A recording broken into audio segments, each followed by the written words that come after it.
Granblue Fantasy Relink is one of the best upcoming RPGs. Well, recently, Cygames have released a bunch of new information and footage, so we picked out the best things that you will want to know if you're thinking about picking this one up next year, as it does release now on February 1st of 2024. For those of you curious about the story, due to a website update and an in-person event that we attended, we have a full description for you. They say, quote, "The events of Relink take place in Zegagrand Skydome, where islands are guarded by powerful creatures known as primal beasts, and winds carry tales of a secretive organization known as the Church of Avia.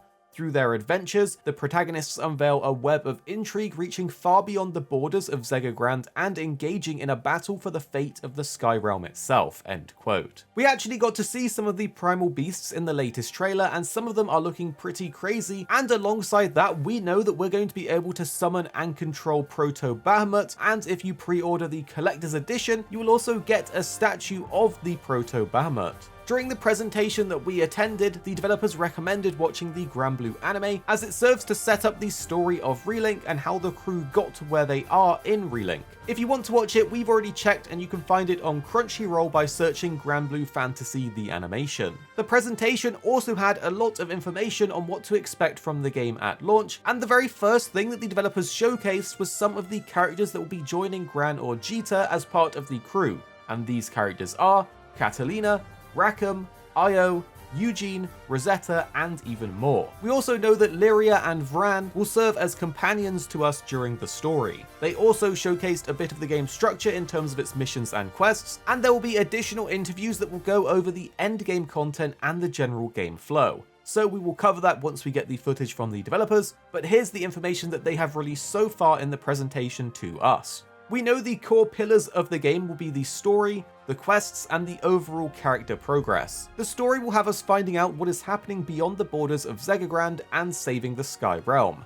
Meanwhile, quests are your multiplayer and endgame content. The quests will come in a variety of different forms, and they describe them as real-time combat with 4 member parties, undertake a variety of quest types including boss battles, time attacks, survival, and more. If this is going to be the entirety of the endgame content, then hopefully it's going to be very fun, engaging, and repeatable. We will say the combat and boss fights that we played so far were very awesome, so we are hopeful that they can pull this one off. They have said that there will be over 100 quests for players to complete, and due to the game's genre, we can assume that there will be post-launch support in the form of new missions and characters to keep things fresh. One of the coolest things we were showed during the presentation was how our characters will progress through updates. Most players that are into RPGs will know the joys of building up your character through leveling and getting access to a bunch of new tricks, abilities, and skills. It looks like in Relink that is going on there as well. The game will have skill trees where players can unlock bonuses and new skills for each of their characters, as well as an additional layer of progress through equipping gear in the form of weapons and sigils, allowing you to customize your playstyle and create builds. The official website does have a bit more information on skills, plus some new footage of them in action. They say, quote, "Skills are special actions that have a wide range of uses, from damaging foes to healing your allies. Each character learns their own set of skills, and up to 4 skills can be assigned for use in battle. Find the right combination of skills that complements your party members for maximum battle potential," end quote. We finally got a look at the co-op and how that would function through the quest activities, as the website has a short clip of the co-op in action and a short description where they say, quote, "There are over 100 quests waiting to be tackled at the town's quest center. Each quest has its own objective and side goals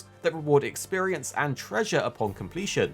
These quests can be played online with other players, thanks to communication tools such as stickers and emotes. It's a great way to unite with Skyfarers from around the world," end quote. But something you will 100% need to know, as it is a core gameplay mechanic to the game, is that players can do cooperative attacks through link attacks and chain bursts. Full chain bursts are particularly awesome, as they basically function as a cooperative super that procs additional supers at the end. When we played this during our hands-on demo, this was one of our favourite parts about it, so we can't wait to see what combinations are out there on all of the different characters. Here's the full description of this system, quote, "A Skybound art is an attack that dishes out tremendous damage on its own. but when chained with the Skybound arts of other party members, that triggers a damaging aftershock called a chain burst. Whether concentrating firepower on a single dominant threat or blasting swarms of foes, utilizing chain bursts is vital for staying alive, end quote. We got some additional answers from developers about the structure of the game and what we as players can expect, as it seems like the game will have a normal narrative campaign structure where players can go from story beat to beat, as in the interview with the developer they say, quote, "Something else you guys discussed at Anime Expo as well as today was the general game flow, going from the town hub, riding aboard the Grand Cypher, progressing through stages, etc. Can you talk a bit about how the story progresses? Are there any sort of in-between stage areas you can visit or other hub towns in addition to the main one that we've seen?" Yasuyuki Kaji, Granblue Fantasy Relink's director, said in response, "As far as other hubs to travel from, I think the trailers perhaps suggest that there might be more there, but I don't want to spoil anything yet.